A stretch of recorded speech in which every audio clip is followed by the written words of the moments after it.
Fish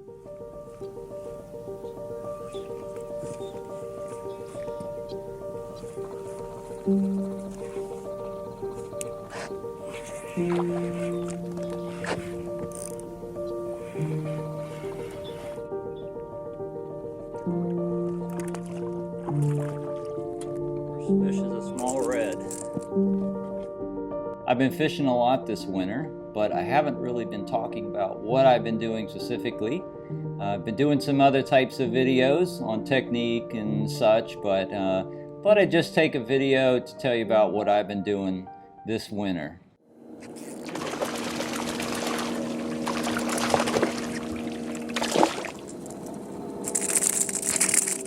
Well, there's a keeper on a jerkbait.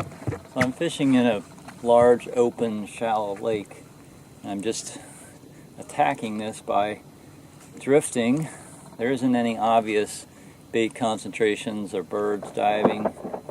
It's very still today. What I'm seeing right now is a change from the trout being in the deeper channels where I have been fishing, like in Mr. Go. They moved up into deep inside the marsh, way up where it's really shallow. The entire month of January, I fished the Murga, whether it was north by Chalmette or south down by the dam. So it is 9:30 in the morning. The water temperature in the Mr. Go here south side of the dam is 63 degrees.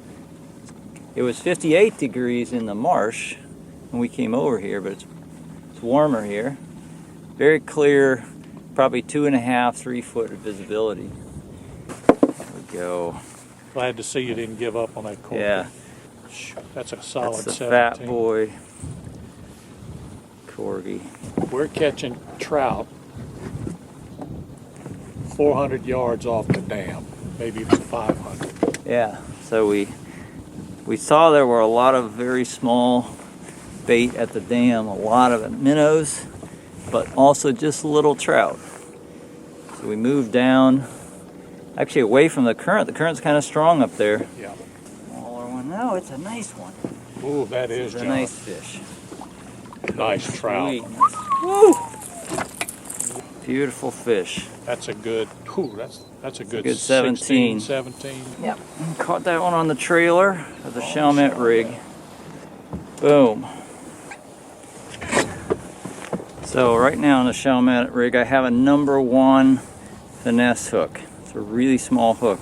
That's what I caught that 17-inch trout on with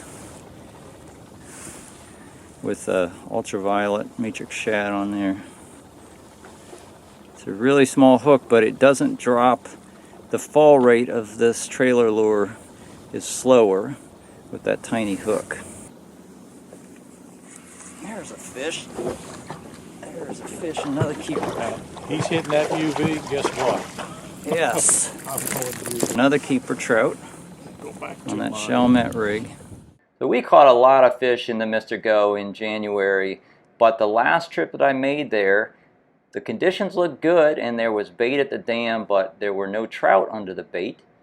I believe that the bait there were schools of really small fish, maybe anchovies or pogies, but the pelicans were just feeding on the surface with their beaks. They weren't diving on bait, which I think is an indication that the bait was probably really small and too small for the trout to be really interested in. So as a result, I picked up and started fishing in the marshes to the west of Murgo.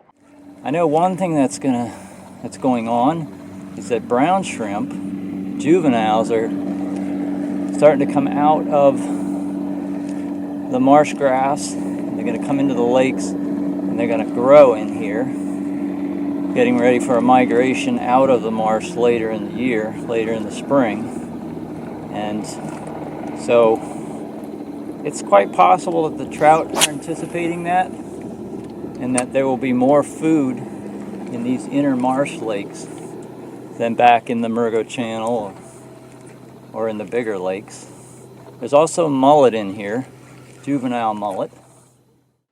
When I look back at the graphical estuary bait model that I made, and that's a video online that you can look at in its entirety, the post-larva phase of the brown shrimp are pushed into the marsh in the wintertime, where they will start growing, after which they will slowly work their way from the smaller lakes out into the larger lakes, then into the Sound, then into the Gulf to start breeding. There are also other types of bait that live in the marsh and would be present in these shallow marsh lakes or around the bayous surrounding it. And that's going to be the silversides, some species of shad. There's going to be the killifish, or also known as the kakaho minnow, the sheep's head minnow or potbelly minnow, the sailfin molly. So all these will be present as food for trout and when they come into these inner lakes.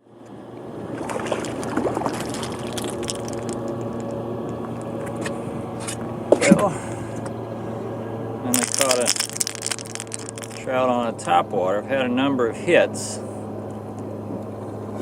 And there is a nice trout as a result. Nice trout. So there you go, caught it on this voodoo shad swim bait. Look at that tail, very floppy.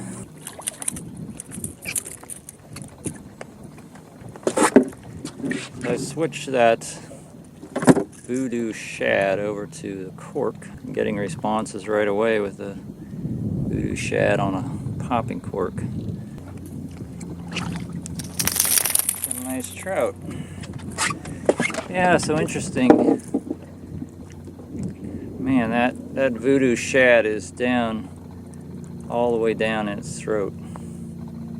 So they were responding very well to the voodoo shad on a popping cork. The bite slowed up with jerk baits and with topwater, but this size of trout, of course, responds very nicely to popping corks.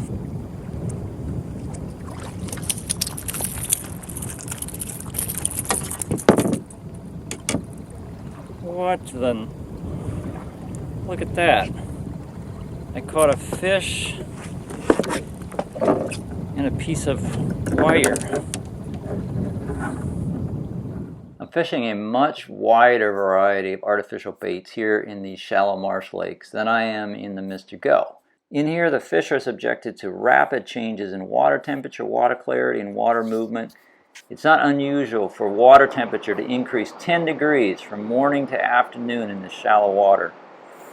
And fish metabolism increases substantially with increasing water temperature, which means their respiration and their digestion increases. For instance, their metabolism will approximately double when the temperature goes from 52 degrees Fahrenheit to 70 degrees Fahrenheit. And that means that their respiration doubles and their digestion rate doubles, which means they need to feed more often and they're going to be more active.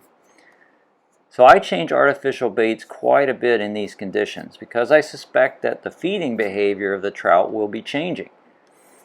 If the trout are hitting on jerk baits, I'll probably stay with them because I can fish the jerk baits faster and I can cover more water. This is very helpful when drifting the shallow lakes in early spring when you're likely to have the strong winds that we have in the springtime. And in these conditions, a drift can get very fast. So being able to fish a fast bait is really helpful.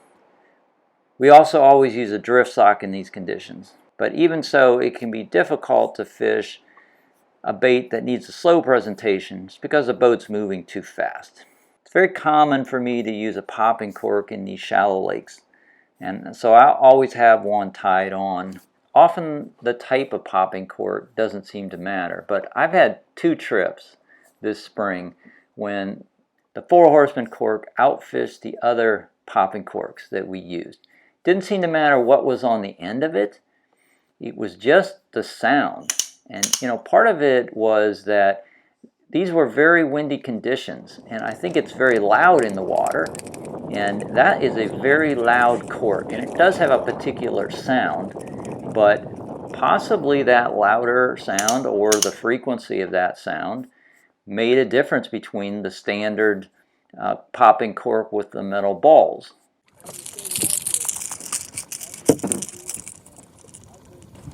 man, I've caught fish on so many different baits today. About 5 or 6 different baits. And as a treat for those of you who stayed to the end, here's a St. Bernard Parish gem. There we go. Nice fish there, whoa. That's a nice trout. I think it's flipping and flopping. Nice trout. Oh yeah, oh my goodness. Ooh, wow. Nice. Oh, Nice. wow. That's a good. That's a hog. This thing. Bad trout. Wow. Beautiful, about 19 and a half actually. Okay, I'll send him back then. So that's what my winter and early spring has been like, and spring is in full force now. It was 74-degree water temperature the last time I was out, just a couple days ago, and I think the spring is going to come roaring in on us and a lot of good trout fishing. So I hope you can get out there and pursue whatever game fish you target, and with lots of success.